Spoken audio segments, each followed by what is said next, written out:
Hello, insiders, and anybody else from the internet who happens to see this. It's Thursday, which means I, Robin, shall be discussing this week's topic, which, as April is apparently National Poetry Month, I didn't actually know that, but apparently it is, I'll be discussing poetry.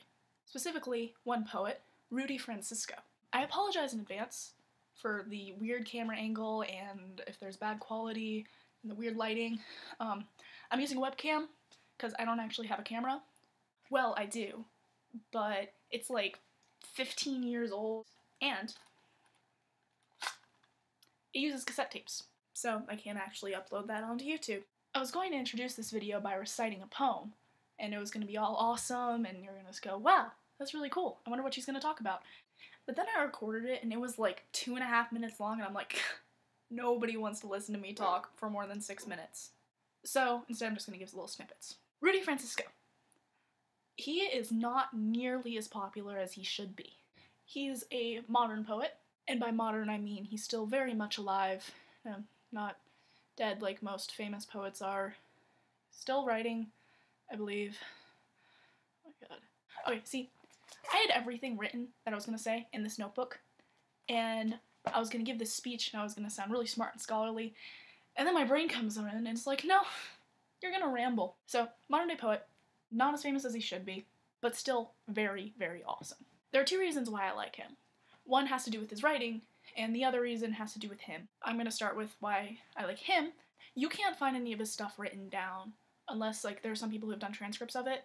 Instead, he delivers these poems live, so you can find a lot of his YouTube videos, which I'm actually gonna put in the down below bar.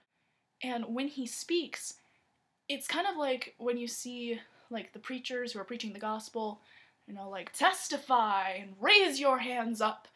He talks kind of like that. This emphasis on certain words to bring your attention, and he really gives this emotion, because poetry's already very emotional, but he gives it so much more emotion that you would get if you just read it. Second reason I like him has to do with his actual writing. In my opinion, you know a poem is very good when you hear a line and it makes you stop and just go, damn! And that's what his writing does. Just like, he'll say a line and I'll have to stop and I'll go, oh my god, wow. So I shall now recite a short part of Scars, also known as I hope your new boyfriend falls down 10 flights of stairs. I'll just keep you here. Shackled to the most important chapter of my life story, pressed into the basement of my eyelids like liquid salvation, so I remember you beautiful with amazing underneath your wings and an orchid smile, you gorgeous earthquake. You cracked hourglass with sand spilling from behind your ribs, you wasted my time. So, that was my take on my favorite poet, Rudy Francisco. If you want to listen to some more of his stuff, I will have links down below. Click the links below, seriously. And I will post a video next Thursday, I suppose. I need, like, a cool outro, but I can't think of one. So